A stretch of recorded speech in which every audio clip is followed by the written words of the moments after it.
ಬಿಜೆಪಿಯಿಂದ ಕೆ ಸುಧಾಕರ್ ಅವರ ಜೊತೆಗೆ ಅಲೋಕ್ ವಿಶ್ವನಾಥ್ ಅವರ ಹೆಸರು ಕೇಳಿ ಬರ್ತಾ ಇದೆ. ನಮ್ಮ ಅಭಿಪ್ರಾಯ ನಾವು ಯಾವಾಗೂ ಸುಧಾಕರ್ ಅವ್ರಿಗೆ. ಹಾಲಿ ಸಂಸದರು ಬಚ್ಚೇಗೌಡರಿದ್ದಾರೆ, ಸೊ ಅವ್ರ ಕೆಲಸಗಳನ್ನ ಮಾಡಿದಾರೆ. ಹೇಗೆ ಏನು ಮಾಡಿಲ್ಲ. ಸದ್ಯದ ಪರಿಸ್ಥಿತಿ ಹೇಗಿದೆ? ಹಾಗಾದ್ರೆ ಪರಿಸ್ಥಿತಿ ಮಳೆ ಬಂದ್ರೆ ನೆನೆಯುತ್ತೆ, ಬಿಸಿಲು ಬಂದ್ರೆ ಒಣಗುತ್ತೆ. ಅಭಿವೃದ್ಧಿ ಕೆಲಸ ಮಾತ್ರ ಏನು ಆಗಿಲ್ಲ ಸದ್ಯಕ್ಕೆ. ಕಾಂಗ್ರೆಸ್ 5 ಗ್ಯಾರಂಟಿಗಳನ್ನ ಕೊಡ್ತಾ ಇದೆ, ಅದರಿಂದ ಜನಕ್ಕೆ ಪ್ರಯೋಜನ ಆಗ್ತಾ ಇಲ್ವಾ? ಬಿಟ್ಟಿ ಬಾಕಿಗಳು ಕೊಟ್ಬಿಟ್ಟು ಎಲ್ಲಾನು ಇವರೆಲ್ಲ ಜನಗಳಿಗೆಲ್ಲ ಅನಾನುಕೂಲ ಮಾಡ್ಕೊಟ್ಟಿದ್ದಾರೆ. ಅರ್ಧಕ್ಕರ್ಧ ಕೊಟ್ಟಿದ್ದಾರೆ, ಅರ್ಧಕ್ಕರ್ಧ ಕೊಟ್ಟಿಲ್ಲ ಮೇಡಮ್.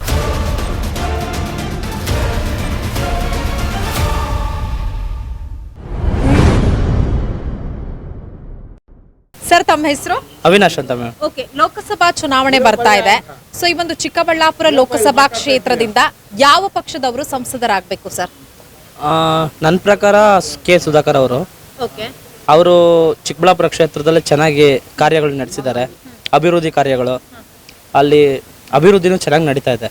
ಸೊ ಹಂಗಾಗಿ ಅವ್ರು ಬಂದ್ರೆ ಒಳ್ಳೇದು ಅಂತ ನಮ್ಮ ಅಭಿಪ್ರಾಯ. ಬಿಜೆಪಿಯಿಂದ ಕೆ ಸುಧಾಕರ್ ಅವರ ಜೊತೆಗೆ ಅಲೋಕ್ ವಿಶ್ವನಾಥ್ ಅವರ ಹೆಸರು ಕೇಳಿ ಬರ್ತಾ ಇದೆ. ಅಲೋಕ್ ವಿಶ್ವನಾಥ್ ಅವರು ಯಲಹಂಕ ಶಾಸಕರಾಗಿರುವಂತಹ SR ವಿಶ್ವನಾಥ್ ಅವರ ಪುತ್ರ. ಸೊ ಇಬ್ಬರಲ್ಲಿ ಯಾರಿಗೆ ಟಿಕೆಟ್ ಕೊಟ್ರೆ ಬೆಸ್ಟ್?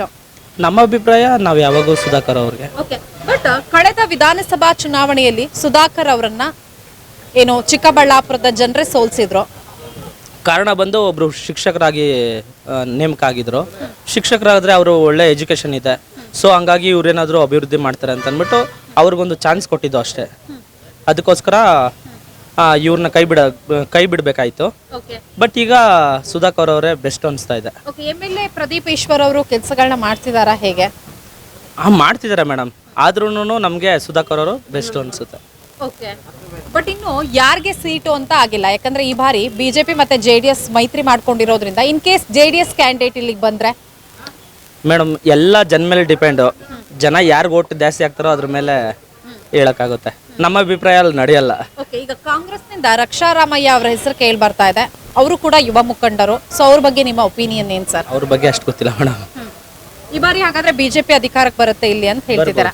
ಖಂಡಿತ. ಹಾಲಿ ಸಂಸದರು ಕೂಡ ಬಿಜೆಪಿ ಅವರೇ, ಬಚ್ಚೇಗೌಡ ಅವರು ಕೆಲಸಗಳನ್ನ ಮಾಡಿದಾರ. ಹೇಗೆ ಮಾಡಿದ್ದಾರೆ ಮೇಡಮ್. ಓಕೆ, ತುಂಬಾ ಜನ ಮಾತಾಡಿಸುವಂತಹ ಸಂದರ್ಭದಲ್ಲಿ ಹೇಳಿದ್ರು ಬಚ್ಚೇಗೌಡರು ಏನು ಲಾಸ್ಟ್ ಟೈಮ್ 2019 ಅಲ್ಲಿ ಎಲೆಕ್ಷನ್ ಬಂದಂತಹ ಸಂದರ್ಭದಲ್ಲಿ ಮಾತ್ರ ಅವರನ್ನ ನೋಡಿದ್ವಿ, ಆ ಬಳಿಕ ಅವರು ಕ್ಷೇತ್ರದಲ್ಲಿ ಕಾಣಿಸ್ಕೊಂಡಿರ್ಲಿಲ್ಲ ಅಂತ. ಅದ್ರ ಬಗ್ಗೆ ಗೊತ್ತಿಲ್ಲ ಮೇಡಮ್. ಕಣ್ಣಿಗೆ ಕಾಣಿಸ್ಕೊಳಲ್ಲ ಅನ್ಸುತ್ತೆ.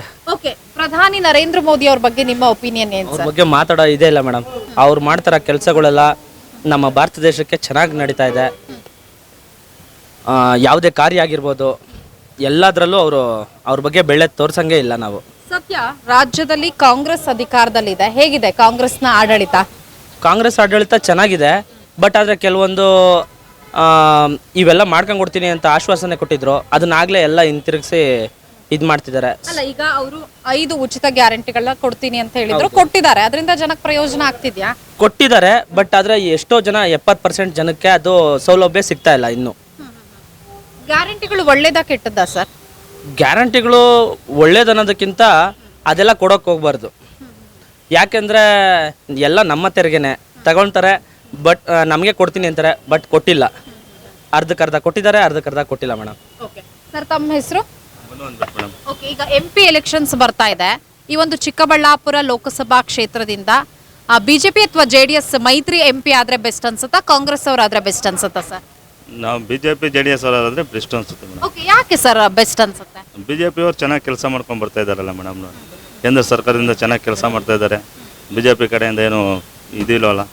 ಇವರೆಲ್ಲ ಪುಕ್ಷೇಟಿ ಇವೆಲ್ಲ ಕೊಟ್ಬಿಟ್ಟು ಬಿಟ್ಟಿ ಬಾಕಿಗಳು ಕೊಟ್ಬಿಟ್ಟು ಎಲ್ಲಾನು ಇವರೆಲ್ಲ ಜನಗಳಿಗೆಲ್ಲ ಅನಾನುಕೂಲ ಮಾಡ್ಕೊಟ್ಟಿದ್ದಾರೆ. ಕರೆಕ್ಟಾಗಿ ಯಾರಿಗೂ ಬರ್ತಾ ಇಲ್ಲ. ಸುಮ್ಮನೆ ಏನು ಕೊಡಬೇಕಾಗಿತ್ತು, ಏನು ಅವಶ್ಯಕತೆ ಇಲ್ಲಲ್ಲ. ಉಚಿತ ಗ್ಯಾರಂಟಿಗಳಿಂದ ಹಾಗಾದ್ರೆ ಉಪಯೋಗ ಆಗ್ತಿಲ್ವಾ ಜನಕ್ಕೆ? ಉಪಯೋಗ ಆಗುತ್ತೆ. ಎಷ್ಟು ಉಪಯೋಗ ಆಗುತ್ತೆ? ಸುಮ್ಮನೆ ವೇಸ್ಟ್ ಅಲ್ಲ ಮೇಡಮ್. ಏನು ಬೇಕಾಗಿರಲ್ಲ. ಇವಾಗ ಅದೇನು ನೆಸಿಟಿ ಇರಲಿಲ್ಲ. ಎಲ್ಲರೂ ಅವ್ರ ಪಡೆಗೆ ಅವ್ರು ದುಡ್ಕೊಂಡು ತಿಂತಾ ಇದ್ದಾರಲ್ಲ. ಏನು ಬೇಕಾಗಿರಲಿಲ್ಲ. ಏನು ಕೊಡಬೇಕಾಗಿತ್ತು ಅಂತ ಗೊತ್ತಿಲ್ಲ. ಓಕೆ, ಈಗ ಬಿಜೆಪಿ ಅಥವಾ JDS ಕ್ಯಾಂಡಿಡೇಟ್ ಯಾರೇ ಆದ್ರೂ ಅವರೇ ವಿನ್ ಆಗ್ಬೇಕು ಅಂತ ಹೇಳಿದ್ರಿ. ಬಟ್ ಇನ್ನೂ ಕೂಡ ಯಾರಿಗೆ ಇಲ್ಲಿ ಸೀಟ್ ಅನ್ನೋದು ಆಗಿಲ್ಲ.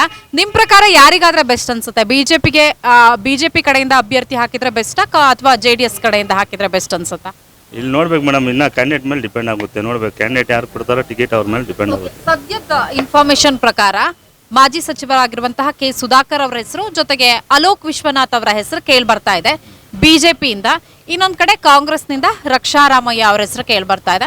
ಸೊ ಯಾರು ಬೆಸ್ಟ್ ಅನ್ಸುತ್ತೆ? ಏನು ಸುಧಾಕರೇ ಬೆಸ್ಟ್ ಅನಿಸುತ್ತೆ ಮೇಡಮ್, ನೋಡಬೇಕು ಯಾರು ಕೊಡ್ತಾರೆ ಅದ್ರ ಮೇಲೆ ಡಿಪೆಂಡ್ ಆಗುತ್ತೆ. ಓಕೆ. ಸುಧಾಕರ್ ಅವ್ರಿಗೆ ಕೊಟ್ಟರೆ ಒಳ್ಳೇದು ಅನಿಸುತ್ತೆ. ಇನ್ ಕೇಸ್ ಇಲ್ಲಿ JDS ಕ್ಯಾಂಡಿಡೇಟ್ ಬಂದ್ರೆ JDS ಕ್ಯಾಂಡಿಡೇಟ್ ಬಂದರೆ ಇನ್ನೇನು ಮಾಡೋಕ್ಕಾಗಲ್ಲ, ಜನ ಅಭಿಪ್ರಾಯ ನೋಡ್ಕೊಂಡು ಹಾಕ್ಬೇಕಾಗುತ್ತೆ ಒಟ್ಟು ಅಷ್ಟೇ. ಓಕೆ. ನರೇಂದ್ರ ಮೋದಿ ಅವ್ರ ಬಗ್ಗೆ ತಮ್ಮ ಅಭಿಪ್ರಾಯ ಏನು ಸರ್? 100% ಗುಡ್ಡು. ನಾವು ಅದ್ರ ಬಗ್ಗೆ ಏನು ಹೇಳೋಕ್ಕಾಗಲ್ಲ, ಅವರಿಂದ ಇರೋದಕ್ಕೆ ಕೇಂದ್ರ ಸರ್ಕಾರ ಅಷ್ಟೋ ಇಷ್ಟೋ ಮಾತ್ರ ನಡೀತಾ ಇದೆ. ಬೇರೆಯವರೇನ ಇದ್ದಿದ್ರೆ ಇಷ್ಟೊತ್ತಿಗೆ ಏನೇನು ಆಗೋಗಿರೋದೇನೋ ಗೊತ್ತಿಲ್ಲ. ರಾಹುಲ್ ಗಾಂಧಿ ಅವ್ರ ಬಗ್ಗೆ ತಮ್ಮ ಅಭಿಪ್ರಾಯ? ರಾಹುಲ್ ಗಾಂಧಿ ಬಗ್ಗೆ ನಾವೇನು ಹೇಳೋಕ್ಕಾಗಲ್ಲ ಮೇಡಮ್ ಅವರೇ, ನಮ್ಗೆ ಇಂಟ್ರೆಸ್ಟ್ ಕಮ್ಮಿ. ಸರ್, ಈಗ ಸ್ಟೇಟ್ ಅಲ್ಲಿ ಕಾಂಗ್ರೆಸ್ ಗೌರ್ಮೆಂಟ್ ಇದೆ, ಹೇಗ್ ನಡೆಸ್ತಾ ಇದೆ ಆಡಳಿತವನ್ನ? ಇಲ್ಲ ಮೇಡಮ್ ಅವ್ರೆ, ಇಲ್ಲೇ ನೋಡ್ಕೊಳ್ಳಿ ನೀವೆಲ್ಲನೂ ಹೆಂಗಿದೆ ಅಂತ ಹೇಳ್ಬಿಟ್ಟು, ಬಸ್ ಸ್ಟ್ಯಾಂಡ್ ಹೆಂಗಿದೆ ಇದು ಹೆಂಗಿದೆ ಅಂತೆಲ್ಲ ನೋಡ್ಕೊಳ್ಳಿ, ನಿಮಗೆ ಗೊತ್ತಾಗುತ್ತಲ್ಲ. ಈಗ ಯಾಕಂದ್ರೆ MLA ಎಲೆಕ್ಷನ್ ಅಲ್ಲಿ KH ಮುನಿಯಪ್ಪ ಅವರನ್ನ ಗೆಲ್ಸಿದ್ರಿ, ಸಚಿವರು ಕೂಡ ಆಗಿದ್ದಾರೆ, ಸೊ ಕೆಲಸ ಮಾಡಿದಾರ ಹೇಗೆ ದೇವನಹಳ್ಳಿಲಿ? ಏನು ಸದ್ಯಕ್ಕೆ ಇನ್ನೂ ಇಲ್ಲ ಮೇಡಮ್ ಅವರೇ, ಮುಂದಕ್ಕೆ ನೋಡಬೇಕು ಮಾಡ್ತಾರೆ ಇಲ್ಲ ಇನ್ನೂ ಗೊತ್ತಿಲ್ಲ, ಸದ್ಯಕ್ಕೇನಿಲ್ಲ. ನೀವು ಇನ್ನೊಂದು ಇವಾಗ ಬಂದು ಹಾಲಿ ಸಂಸದರು ಬಚ್ಚೇಗೌಡ್ರು ಇದ್ದಾರೆ. ಓಕೆ, ಮಾತಾಡಿ. ಹಾಲಿ ಸಂಸದರು ಬಚ್ಚೇಗೌಡ್ರು ಇದ್ದಾರೆ, ಸೊ ಅವ್ರ ಕೆಲಸಗಳನ್ನ ಮಾಡಿದಾರ ಹೇಗೆ?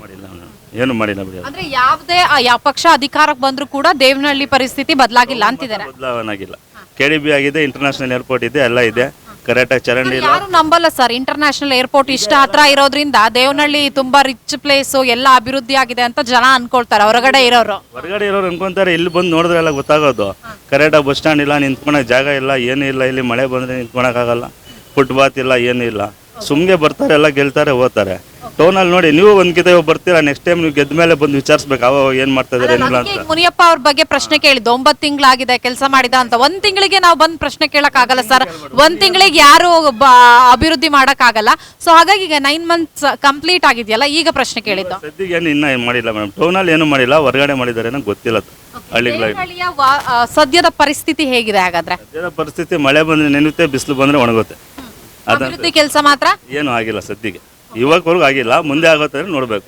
ಸಚಿವರು ಆಗಿರೋದ್ರಿಂದ KH ಮುನಿಯಪ್ಪ ಅವರು ಕೆಲಸಗಳನ್ನ ಮಾಡಿಸ್ತಾರ ಇನ್ ಮುಂದಾದ್ರು ಅಂತ ಅನ್ಸತ್ತಾ? ನೋಡ್ಬೇಕು, ಕಾದು ನೋಡ್ಬೇಕು ಮೇಡಮ್ ಅವರೇ, ಕಾದು ನೋಡ್ಬೇಕು. ಬ್ರೇಕ್ನ ಅಂತಾರ. ಪಂಚ ಗ್ಯಾರಂಟಿಗಳ ಬಗ್ಗೆ ತಮ್ಮ ಒಪಿನಿಯನ್ ಏನ್ ಸರ್? ಪಂಚಾಯತ್ ಏನು ಬೇಕಾಗಿರಲಿಲ್ಲ, ಹೇಳಿದ್ನಲ್ಲ ಅವಾಗೇನೆ ಬೇಕಾಗಿಲ್ಲ, ಅವಶ್ಯಕತೆ ಇರಲಿಲ್ಲ, ಸುಮ್ಮನೆ ಕೊಟ್ಟಿದ್ದಾರೆ. ಜನ ಅನುಕೂಲ ಮಾಡ್ಕೊತಾ ಇದ್ದಾರೆ, ಮಾಡ್ಕೊಂಡ್ಲಿ ಪಾಪ. ಏನು ಮಾಡಿ ನಾವು ಫಲಾನುಭವಿನ ಯಾವ್ದಾದ್ರು ಗ್ಯಾರಂಟಿ ತಮಗೆ ಸಿಗ್ತಾ ಇದೆಯಾ ಸರ್? ಸದ್ಯಕ್ಕೆ ಇನ್ನೂ ಯಾವ್ದು ಸಿಕ್ಕಿಲ್ಲ ಮೇಡಮ್ನವರೇ, ಇನ್ನೂ ಬಂದಿಲ್ಲ ನಮ್ಮ ಅಕೌಂಟ್ಗೆ ಯಾವುದನ್ನು. ಬಿಜೆಪಿ ಅವ್ರು ಹೇಳ್ತಾರೆ ಎಲ್ಲವನ್ನ ಫ್ರೀ ಆಗಿ ಕೊಟ್ರೆ ಜನರು ಸೋಮಾರಿ ಆಗ್ತಾರೆ ಅಂತ, ನಿಜ ಆಗ್ತಾರ ಜನರು? ಖಂಡಿತ ಆಗ್ತಾರೆ, 100%.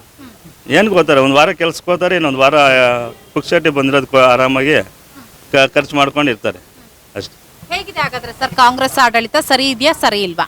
ಸರಿಯಾಗಿ ಮಾಡ್ಕೊಂಡು ಹೋಗ್ತಾ ಇದ್ದಾರೆ. ಪುಕ್ಷಟಿ ಗ್ಯಾರಂಟಿಗಳೇನು ಬೇಕಾಗಿರಲಿಲ್ಲ, ಸುಮ್ಮನೆ ಕೊಟ್ಟಿದ್ದಾರೆ ಅಷ್ಟೇ, ಕೊಟ್ಟು ಜನನೆಲ್ಲ ಮರುಳು ಮಾಡಿದ್ದಾರೆ ಅಷ್ಟೇ. ಹಾಗಾದ್ರೆ ಚಿಕ್ಕಬಳ್ಳಾಪುರ ಲೋಕಸಭಾ ಕ್ಷೇತ್ರದಿಂದ ಈ ಸಲ ಮೈತ್ರಿ ಅಭ್ಯರ್ಥಿಯೇ ಸಂಸದರಾಗ್ತಾರೆ ಅಂತ ಹೇಳ್ತಿದ್ದೀರಾ? Okay madam.